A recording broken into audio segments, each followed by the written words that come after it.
Hello aspirant, Vaishnav institute of wisdom में आपका स्वागत है। आज हम बात करेंगे क्षितिज भाग 2 कक्षा 10 के अध्याय नंबर 2 का, जिसका नाम है राम लक्ष्मण परशुराम संवाद। और इसके जो आपके लेखक है उनका नाम है तुलसीदास जी। ठीक है, सबसे पहले क्या पढ़ेंगे हम लेखक परिचय। लेखक परिचय में जो तुलसीदास जी, इनके जीवन के बारे में थोड़ा सा देख लेते हैं। इनका जन्म 1532 के अंदर बांदा जिला जो राजापुर उत्तर प्रदेश के अंदर हुआ। मृत्यु जो है 1623 के अंदर काशी के अंदर हुई है। बचपन से ही इनका जो जीवन है बड़ा संघर्षमय रहा है। ठीक है, जीवन के प्रारंभिक वर्षों में माता पिता का विद्रोह और इनका मतलब ये बिछड़ गए थे माता पिता से। ठीक है, विद्रोह ऐसा रहा था कि ये विद्रोह करने से पहले ही है ना अपने माता पिता से बिछड़ चुके थे। ठीक है, गुरु कृपा से इन्हें राम भक्ति का मार्ग मिला। ये मानव मूल्यों के उपासक कवि थे। राम भक्ति परंपरा में तुलसीदास जी का अतुलनीय एक योगदान है। रामचरितमानस कवि और राम भक्ति के बारे में जो सृजनात्मक कौशल है, इनमें ये बड़े ही माहिर थे। तुलसीदास जी के राम मानवीय मर्यादाओं और आदर्शों के प्रतीक है, जिनके माध्यम से तुलसीदास जी ने नीति, स्नेह और शील, विनय, त्याग जैसे आदर्शों को प्रतिष्ठित माना है। ठीक है, रामचरितमानस और उत्तरी भारत की जो जनता है बड़ी ही इनको लोकप्रिय है। ठीक है, और जो जनता है इनसे बहुत ज़्यादा प्रेम करती थी। ठीक है, अवधी भाषा और ब्रज भाषा इनकी मुख्य भाषा है जिनमें ये लिखा करते थे। ठीक है, इनकी सबसे जो पसंदीदा भाषा है वो अवधी भाषा, क्योंकि ये राम के ऊपर लिखते थे और राम का जो क्षेत्र था उसे क्या कहते थे, अवध और अवधी भाषा। ठीक है, तुलसीदास जी ने रामचरितमानस अवधी में लिखी, विनय पत्रिका कवितावली की रचना ब्रज भाषा में ही की है। ठीक है, रामचरितमानस तो किसमें लिखी, अवधी भाषा में। विनय पत्रिका कवितावली जो है ब्रज भाषा में इन्होंने रचना करी। रामचरितमानस का जो मुख्य छंद है वो एक चौपाई है। ठीक है, विनय पत्रिका की रचना गद्य पद्यों के अंदर इन्होंने की है। ठीक है, कवितावली में सेवैया और कवित छंद की एक छोटी सी छवि देखने को मिलती है। ये तो था क्या, तुलसीदास जी का लेखक परिचय। ठीक है, इसके बाद जो सबसे महत्वपूर्ण है कि आपको यहाँ दिख रहा होगा कि हनुमान चालीसा और रामचरितमानस, इनकी जो रचना या इनके जो रचनाकार है इन्हीं का नाम गोस्वामी तुलसीदास जी, जिनके ऊपर हम ये राम लक्ष्मण परशुराम संवाद जो है ये अध्याय का हम अध्ययन कर रहे हैं। ठीक है, हनुमान चालीसा रामचरितमानस गोस्वामी तुलसीदास जी ने ही लिखा था। ठीक है, हनुमान चालीसा भी इन्होंने लिखी और रामचरितमानस भी इन्होंने लिखा। ठीक है, इसके बाद क्या है कि तुलसीदास जी जो है वो अकबर के समकालीन थे। अब जो आपके हनुमान चालीसा की रचना कैसे हुई, तो मैं एक स्टोरी के माध्यम से आपको बता देता हूँ, क्योंकि जानकारी के लिए महत्वपूर्ण है कि हनुमान चालीसा का जो रचना है वो किस प्रकार होती है और किन्होंने करी, तो गोस्वामी तुलसीदास जी ने। तो मैंने बताया तुलसीदास जी जो है अकबर के समकालीन थे। ये राजस्थान की जो गलता जी है जयपुर के अंदर, वहां 3 साल रहे थे। उस टाइम जो रहे थे ना, उस टाइम पे मान सिंह जो है जयपुर का राजा हुआ करता था। रामचरितमानस का जो अयोध्या जो कांड है वो इन्होंने यहीं पे गलता जी में बैठकर जयपुर में ही लिखा था। ठीक है, अकबर द्वारा तुलसीदास जी के निमंत्रण दिया गया दरबार में एक मनसबदार का पद देने के लिए। यानी अकबर ने इच्छा जाहिर करी कि इनको बुलाया जाए, जो आपके गोस्वामी तुलसीदास जी, इनको क्या कि हम दरबार की शान बनाएंगे और इनको क्या है कि मनसबदार बनाएंगे। ठीक है, तो इसके लिए क्या है, रहीम जी, मान सिंह और टोडरमल, रहीम जी, मान सिंह और टोडरमल तीनों को भेजा गया तुलसीदास जी को निमंत्रण देने कि आप अकबर के दरबार में आइए और वहाँ की शोभा बढ़ाइए। पर क्या है ना कि तुलसीदास जी को ये पसंद नहीं आया। वो ये सोचते थे कि मेरे जो मालिक है, मेरे जो राजा है, मेरे केवल और केवल आपके रघुवीर, यानी जो आपकी क्या है रघुवर, जो राम है वही हमारे राजा है। उनके अलावा मेरा कोई राजा नहीं है। कोई भी मेरा मुगल शासक या जिसकी मैं सेवा करूं, केवल और केवल मेरे जो राजा है मेरे मन में वो केवल मेरे रघुवर या राम है। ठीक है, मैं किसी की नौकरी नहीं कर सकता, क्योंकि मैं केवल और केवल एक ही का दास हूँ जो राम है। ठीक है, इसके बाद क्या कि राम को वो कहते थे कि मैं केवल और केवल राम का नौकर हूँ। ठीक है, ना कि किसी राजा या मुगल का। ठीक है, ऐसे कह के तीनों को लौटा दिया। तो फिर क्या है कि ये सुनकर अकबर जो है वो गुस्से में आया और उसने आदेश दिया कि उनको पकड़ के जेल में डाल दिया जाए। किनको? तुलसीदास जी को। तो क्या हुआ कि सेना आई और तुलसीदास जी को क्या कि पकड़ा और क्या है उनको जो आपके लोहे की कड़ियाँ होती उसमें जकड़ा और क्या है कि उनके महल के अंदर, फतेहपुर सिकरी के अंदर उनके महल में जो जेल थी उसमें बंद कर दिया तुलसीदास जी को। तो अब क्या हुआ कि इससे जो नाराज हुए तो रहीम जी ने इनको खूब समझाया था अकबर को कि ऐसा मत करो, ये बाबा बहुत चमत्कारी है। तुलसीदास जी क्यों चमत्कारी है? क्योंकि ये राम के भक्त, और राम के भक्त कोई सिंपल इंसान या सामान्य मनुष्य नहीं होते। इनको खूब समझाया गया अकबर को, पर अकबर नहीं माना, और अकबर नहीं माना तो उनको जब कैद करा तो फिर क्या है कि थोड़ी ही देर में, जैसे ही उनको जेल में बंद किया गया तुलसीदास जी को, तो थोड़ी ही देर में क्या हुआ, वहां से बंदरों का झुंड आया एक और पूरे महल पे आक्रमण करता है वो पूरा झुंड। ठीक है, उसमें सारे सेना को मारते हैं, उनको लहू लुहान कर देते, खून निकाल देते मंदिर। और क्या है, इसके बाद रहीम जी ने उनसे बोला अकबर को कि उन बाबा जी को छोड़ दो, ठीक है, तुलसीदास जी को, ताकि ये क्या है आपका जो ये आक्रमण है बंदरों का ये खत्म हो जाएगा। तो भग के गए और क्या है कि जैसे ही वहां देखा उनको जेल में, तो वो अंदर बैठ के क्या है कि कुछ चौपाइयां को एक वो स्मरण कर रहे थे जिसमें हनुमान चालीसा बोल रहे थे, श्री गुरु चरण सरोज निज मन मुकुर सुधार। पूरी जो आपके जितने भी थे ना, पूरी जितनी भी हनुमान चालीसा की रचना है, एक एक शब्द वो उन्होंने जेल में बैठकर ही रचना करी हनुमान चालीसा की। किसके जेल में? तो फतेहपुर सिकरी अकबर की जेल के अंदर वो बैठ के हनुमान चालीसा का पाठ कर रहे थे। ठीक है, यानी यहीं से हनुमान चालीसा की रचना हुई। क्योंकि जो आपके तुलसीदास जी का मानना था कि अगर राम को प्रसन्न करना है तो उससे पहले जो उनके सबसे बड़े जो दास है हनुमान जी के दास बनो आप, अगर वो खुश हुए तो वो ऑलरेडी खुश हो जाएंगे। ऐसा कौन मानते थे? तुलसीदास जी। ठीक है, तो जैसे अकबर को बुरा लगा, रहीम जी जो थे वो कृष्ण भक्त थे और इधर तुलसीदास जी जो क्या है राम भक्त। ठीक है, तो क्या है कि तुलसीदास जी को जेल में बंद कर दिया गया। जेल कहाँ थी? तो फतेहपुर सिकरी के अंदर, महल के अंदर थी। ठीक है, रात ही अचानक बंदरों का आक्रमण हुआ, जिससे क्या कि बंदर का आतंक हुआ और वहां पे हर एक सैनिक को थप्पड़ मारे गए, खूनों लहू लुहान कर दिया गया। क्योंकि बंदर का जो आक्रमण होता है वो पूरा क्या है कि खतरनाक होता है। ठीक है, इसके बाद अकबर को एक बंदर ने थप्पड़ मारा, उससे बहुत बड़ा जो है आतंक छा गया वहां पूरे महल में। रहीम जी आए और अकबर को समझाया कि उनको बाबा जी को छोड़ो। जेल में जाकर जब अकबर और रहीम ने देखा कि तुलसीदास कुछ बोल रहे थे, तो कुछ लाइनें तो इन्हीं की थी, हनुमान चालीसा की। क्या थी? जो सत पार पाठ कर कोई, छूटी बंदी महासुख होई, जो ये पढ़े हनुमान चालीसा, होए सिद्धि साखी गोरीसा। ठीक है, तो यहीं से हनुमान चालीसा की रचना होती है अकबर के महल में, फतेहपुर सिकरी में। अब शुरू करते हैं अपना क्या है सबसे महत्वपूर्ण अध्याय, जिसका नाम है राम लक्ष्मण परशुराम संवाद, जिसके लेखक है तुलसीदास। इसमें क्या है कि आप अगर देखोगे तो ये जो अध्याय है इसकी शुरुआत जो है राम लक्ष्मण परशुराम संवाद की शुरुआत सीता स्वयंवर से होती है। आपने कभी अगर रामायण को देखा हो तो क्या है कि जो सीता स्वयंवर होता है तो वहां पे जनक जी एक स्वयंवर रचाते हैं, जहाँ पे बड़े बड़े बलशाली और बड़े बड़े राजाओं को बुलाया जाता है, और सीता को क्या है एक ऐसी सिचुएशन रखी जाती है, स्थिति रखी जाती है कि बीच में उस सभा में एक शिव धनुष रखा जाता है जो बहुत भारी होता है, और उनको क्या कि पतंजा एक चढ़ानी होती है, जो आपके जो धनुष होता है, धनुष के पीछे का जो वो एक आपकी क्या होता है मेनली जो वो एक धागा होता है जिसे पतंजा कहते हैं, उसको क्या है कि खींच के क्या है उस पे लगाना था, और जो लगा पाता वो जीत जाता, और फिर उसकी क्या है शादी किससे कर दी जाती? सीता से। तो काफी बलशाली राजा खूब आए वहां पर किसी का बस नहीं चला, एक भी जना उस क्या है शिव धनुष को हिला नहीं पाया। और फिर कौन हिला पाएगा और पतंजा कौन चढ़ाएगा? तो आपके राम।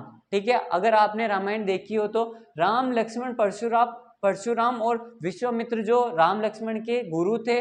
ठीक है, और ये इष्ट देव जो परशुराम के जो इष्ट देव माने जाते हैं वो शिव जी, और जो धनुष था वो शिव जी का ही धनुष था। तो जैसे टूटा होगा तो क्या है परशुराम जी वहां प्रकट हुए उस सभा में, तो प्रकट हुए तो अब क्या है कि परशुराम जैसे आए ना तो वहां पे उनको क्रोध आ रहा था। क्यों क्रोध आ रहा था? क्योंकि उनके जो शिव जी इष्ट देव है इनका धनुष तोड़ दिया था किसी ने, उनको नहीं पता था। ठीक है, तो बड़ी सभा में क्या कि क्रोध करने लगे परशुराम, और राम ने शिव जी का धनुष तोड़ा पर उन्हें नहीं पता था। अब जो 6 पद है तुलसीदास जी 6 पदों के माध्यम से हमें इस संवाद के बारे में बताएंगे कि सीता स्वयंवर जो हुआ था उसमें क्या हुआ। मेन हमारे जो आपके राम, लक्ष्मण और परशुराम, इन तीनों का संवाद होगा, वहां पे क्या बातचीत होगी, यही हमारा बोर्ड क्लास के लिए सबसे महत्वपूर्ण अध्याय है। ठीक है, तो मैं पहला आपको समझाने की कोशिश करता हूं क्योंकि 6 पद है, क्योंकि क्या है 6 पद है। ठीक है, शुरू करते हैं।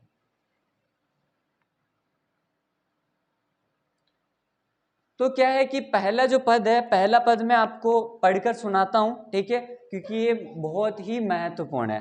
परशुराम के क्रोध को देखकर श्री राम बोले, हे नाथ, क्योंकि मैंने बताया कि जैसे ही सीता स्वयंवर हो रहा था तो राम जी को विश्वामित्र ने आदेश दिया कि जाओ शिष्य और क्या है इस प्रक्रिया को आगे बढ़ो। तो जैसे ही गए और उन्होंने जैसे पतंजलि उठा लिया, पहले तो बलशाली बहुत सारे आए पर सबने हार मान ली। पर क्या कि जैसे राम गए उसको उठाया, पतंजलि चढ़ाने लगे तो वो टूट गया शिव धनुष। तो अब जो है ना क्रोध करेंगे कौन, आपके जो परशुराम है। परशुराम क्रोध करके अब पहला जो पद है वो शुरू करता हूं तुलसीदास जी के माध्यम से। ठीक है, परशुराम के क्रोध को देखकर श्री राम बोले, हे नाथ, शिवजी के धनुष को तोड़ने वाला आपका कोई दास ही होगा। ठीक है, परशुराम के क्रोध को देखकर श्री राम बोले, हे नाथ, हे प्रभु, शिवजी के धनुष को तोड़ने वाला कोई आपका ही दास होगा। क्या आज्ञा है, मुझे क्यों नहीं कहते आप। यह सुनकर मुनि क्रोधित होकर बोले, सेवक वह होता है जो सेवा करे, शत्रु का काम करते तो लड़ाई ही करनी चाहिए। अगर कोई शत्रु का काम करे तो लड़ाई ही करनी चाहिए। हे राम सुनो, जिसने शिवजी के धनुष को तोड़ा है वह शस्त्र बाहु के समान मेरा शत्रु है। वह इस समाज को छोड़कर अलग हो जाए, नहीं तो सभी के सभी राजा इस सभा में मेरे हाथों से मारे जाएंगे। ठीक है, परशुराम के वचन सुनकर लक्ष्मण जी मुस्कुराए और उनका अपमान करते हुए बोले, बचपन में हमने तो बहुत सारी जो धनुइयां हैं वो तोड़ डाली, किंतु ऐसा कोई क्रोध करने वाला तो हमें उस समय तो नहीं मिला। इस धनुष में भला ऐसा क्या है, इसमें ऐसे क्या ममता है जिसके कारण आप इतना भड़क रहे हैं। ये सुनकर भगुवंश की ध्वजा के स्वरूप परशुराम जी क्रोधित हुए और कहने लगे, ओरे राजपुत्र द्रुत पुत्र, काल के वश में होकर तूने जो बोला है बोलने से पहले कुछ सोचा कर, कुछ होश में आ।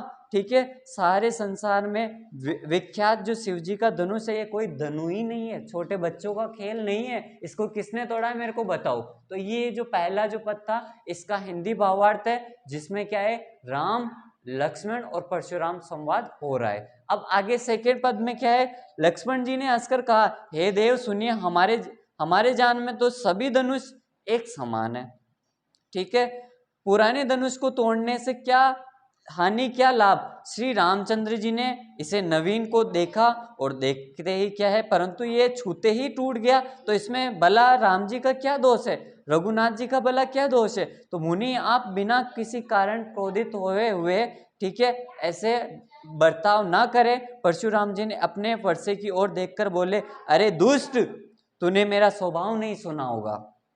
मैं तुझे बालक जानकर नहीं मारता हूं, और ये मूर्ख, क्या तू मुझे नीरा मुनि ही जानता है, या ऐसे जो आपके क्या है कि जो आपके वो मतलब पूजा पाठ करते हैं वो वाले मुनि मुझे मत समझो, मैं अलग मुनि हूँ। ठीक है, मैं बाल ब्रह्मचारी अत्यंत क्रोधी हूँ। ठीक है, क्षत्रिय कुल का शत्रु हूँ, विश्व भर में विख्यात हूँ। अपनी भुजाओं के बल से मैंने पूरी पृथ्वी के राजाओं को रहित कर दिया है। ठीक है, और बहुत बार मैंने ब्राह्मणों को दान दी है जमीन। ठीक है, हे राजकुमार, सहस्त्र बाहु की भुजाओं को काटने वाले मेरे इस परसे को देख। राजा के बालक, तू अपने माता पिता की तो सोच, नहीं तो काल के वश में होकर उन्हें तो अनाथ कर देगा। मेरा परसा बड़ा भयानक है, ये गर्भों के बच्चों का भी नाश कर देता है। ठीक है, गर्भों के बच्चों का भी नाश कर देते हैं। ऐसे कौन कह रहे हैं, आपके परशुराम जी लक्ष्मण को। ठीक है, इस अध्याय में जो मेन 2 पद है उसमें बताया कि इसमें जो मेन आपके हो रहा है संवाद वो किसके बीच, लक्ष्मण और परशुराम के बीच। फिर तीसरे पद में बोल रहे हैं कि लक्ष्मण जी हंसकर बोले, कोमल वाणी से बोले, अरे मुनिवर, आप अपने बड़ा भारी योद्धा समझे हो। ठीक है, आप अपने को बड़े भारी योद्धा समझे हो, बार बार मुझे कुल्हाड़ी दिखा के, अपने परसा दिखा के बोल रहे हैं कि फूंक से पहाड़ उड़ाने चाहता हूं मैं। ठीक है, यहाँ कोई कुम्हार नहीं है, यहाँ कोई कुम्हेड़ या बत्तियां बहुत छोटा फल नहीं है तर्जनी अंगूठे के पास। ठीक है, तर्जनी जो उंगली होती है ना, तर्जनी उंगली जानते हो आप, अंगूठे के जो पास होती है, ये इंडेक्स फिंगर जिसे हम कहते हैं, उंगली को देखते ही मर जाती है। यानी तुम ऐसा डरा रहे हो आप हम लोगों को कि जैसे आपकी उंगली देखकर ही क्या हम डर जाएंगे। ठीक है, जो आपकी तर्जनी उंगली इसको देख के हम डर जाएंगे। कुठार और धनुष बाण को देखकर मैंने कभी अभिमान रहित कहा है, मघुवंशी समझकर ये कुछ भी नहीं है, उसे मैं क्रोध समझकर सह लेता हूँ। देवता, ब्राह्मण, भगवान, भक्त और गो और महिला, इन पे हमारा कभी भी आक्रमण या इस पे हम कभी भी वार नहीं करते हैं, क्योंकि ये जो वीरता है ये हमारे अंदर है। पर इन किन पे, आपके देवता, ब्राह्मण, भगवान, गो और आपके महिला, इनके ऊपर हम कभी भी वार नहीं करते हैं, क्योंकि इन्हें मारने से हमें पाप लगता है, इनसे हार जाने पर अपकीर्ति होती है। इसलिए आप मारे तो भी अधिक पैर ही पड़ना चाहिए, क्योंकि इसलिए आप जो है ना, मारे तो भी अधिक ही पैर हमें पढ़ने चाहिए, क्योंकि आपका हम सम्मान करते हैं। ठीक है, आपका एक एक वचन करोड़ों के वज्रों के समान है। ठीक है, धनुष बाण और कुठार तो आप व्यर्थ ही धारण करते हो, इन्हें देखकर कुछ अनुचित कहा हो तो उसे दूर महामुनि क्षमा कीजिए। ठीक है, ये सुनकर मघुवंशी जो आपके परशुराम जी क्रोध से काफी गंभीर वाणी से बोले। ठीक है, अब चौथा आपका पद, हे विश्वामित्र सुनो, यह बालक बड़ी कुबुद्धि और कुटिल है, काल के वश में होकर ये कुछ भी बोले जा रहा है। ठीक है, सूर्यवंशी पूर्ण चंद्र के कलंक के समान ये बन जाएगा, यह बिल्कुल ही उदंड, मूर्ख और निडर है। ठीक है, अभी तक मेरा क्रोध इसने देखा नहीं है। ठीक है, मैं पुकार लेता हूं कि कोई इसका दोष नहीं है। ठीक है, यदि तुम इसे बचाना चाहते हो, ठीक है, यदि तुम इसे बचाना चाहते हो तो इसे मेरी नजरों के सामने से दूर ले जाओ। तो फिर लक्ष्मण बोलते हैं कि आप आंखें बंद कर लीजिए, आप आंखें बंद कर लीजिए, मैं अपने आप ही नहीं दिखूंगा आपको। ठीक है, ऐसा वो बोलते हैं। आपका सुयश देखकर ये क्या क्या बोल रहा है, ये किनको बोल रहे हैं, विश्वामित्र को। कौन, परशुराम जी। ठीक है, अब क्या है आपका, शत्रु को युद्ध में उपस्थित पाकर कायर ही अपने प्रताप का डींग मारते, ऐसा लक्ष्मण जी कहते हैं कि अगर आपको सच में युद्ध करना तो वार कीजिए, बिना बात अपने क्या है कि प्रताप का डींग मत मारे कि मैं ऐसा हूं, मैंने ये किया वो करा। और हम जानते कि आप कौन हो, आप वही हो जो अपने माता श्री को अपने परसे से दो हिस्सों में अलग कर देते अपने पिता के आदेश से। आप वही हो जिसका वार सबसे पहले अपने माता के ऊपर ही आपने परसे से किया था। ठीक है, अब पांचवा जो है सबसे महत्वपूर्ण, छठा भी सबसे महत्वपूर्ण, क्योंकि अंतिम है ये और सबसे ज्यादा पूछा जाता है बोर्ड क्लासेस के अंदर। आप तो मानो काल के वश में होकर हाके जा रहे हैं। लक्ष्मण जी के कठोर वचन सुनकर परशुराम जी ने भयानक परसे को सुधार कर अपने हाथ में लिया और बोले, धूर्त, ले अब संभाल मेरे परसे का वार। तो उसी बीच क्या है कि आपके कौन आ जाते हैं, राम जी। और राम जी बोलते हैं, भगवान ये तो बालक है, इसकी बातों को आप भला ऐसे कब अच्छे से, और इसको भूल जाइए, आप जो इन्होंने बातें करी इसको भूल जाइए, बालक समझकर इसे माफ कर दीजिए, इसे क्षमा कर दीजिए। पर क्या है, परशुराम जी और क्रोधित होते हैं, उनसे रुका नहीं जाता। तो वो क्या करते हैं कि जैसे ही वो परसे का वार करने लगते तो श्री राम उनके हाथ जोड़ते हैं और उनके पैर पड़ते हैं और वो कहते हैं कि प्रभु आप ऐसा नहीं कर सकते हैं, आप बहुत ही अहंकारी मत बनिए और आपका क्रोध शांत करिए। और जैसे ऐसे बोलते तो उसके बाद क्या है कि उनको है ना भरोसा नहीं होता कि राम ने ही उस धनुष को तोड़ा है, पर उनको भरोसा दिलाने के लिए क्या करते हैं वो, कि अब मैंने बताया कि जो परशुराम है, परशुराम का प्रारंभिक नाम था राम, पर जैसे उनको परसा दिया गया, उनको परसा मिला भगवान के द्वारा, तो उनको क्या कह दिया गया कि परशुराम। तो अब ये दोनों राम राम है। ठीक है, तो जो परशुराम है, ठीक है, परशुराम है वो किनके अवतार थे, वो भी विष्णु जी के अवतार। ठीक है, और इधर जो आपके राम है, राम किसके अवतार, तो वो भी विष्णु जी के अवतार। तो जैसे ही वो क्षमा मांगते, थोड़ी देर बाद विष्णु जी का जो एक विकराल जो रूप है ठीक है, उनका जो व्यक्तित्व है, विष्णु जी का जो उनके दर्शन होते हैं उनके चेहरे के ऊपर, राम जी के चेहरे, तो वो समझ जाते हैं ये तो मेरे प्रभु है, ठीक है। तो फिर वो अपने अपने जो क्रोध को शांत करते हैं और उनको अपना एक प्रमाण मांगने के लिए बोलते कि कृपया करके इस बाण से आप एक धनुष चलाए। तो जैसे उन्होंने धनुष चलाया तो क्या है, उनको पता चल गया कि हाँ ये विष्णु भगवान ही है, प्रभु है मेरे, और वो क्या है वहां से निकल जाते हैं, ऐसे शांत हो जाते हैं। तो क्या है, इस अध्याय के अंदर जो 6 पद है, 6 पद में से सबसे महत्वपूर्ण 5 और छठा है। और इसमें क्या है कि जो लक्ष्मण जी है वो क्या है कि मजाक के अंदाज में किनसे, आपके परशुराम जी से संवाद करते हैं। वो सीरियस होते हैं, ये मजाक करते हैं, और क्या है इससे क्या है, परशुराम जी है जो भड़क जाते हैं और उनको बहुत क्रोध आता है, जिनको शांत करने के लिए फिर विश्वामित्र और राम, ठीक है, ये दोनों क्या करते हैं, उनको शांत करवाते हैं, उनको दर्शन देते हैं विष्णु भगवान राम के चेहरे के ऊपर अपनी छवि को दिखा के, फिर उससे शांत होते हैं और वो उस सभा से आराम से चले जाते हैं बाद में। और यही हमारा क्या है, अध्याय है, जिसमें 6 पद है। लेखक परिचय बहुत ज्यादा महत्वपूर्ण है, किन किन के बीच में संवाद होगा, मुख्य तौर पर लक्ष्मण और परशुराम, पर राम भी बीच में आएंगे पर कुछ ही समय तक, ठीक है। विश्वामित्र भी उस समय होते हैं, जनक जी होते हैं, ठीक है, सीता के पिताजी, और स्वयंवर रचा होता है, उस टाइम पे ये स्थिति बनती है आपके लक्ष्मण जी और परशुराम जी के बीच में। Thank you so much.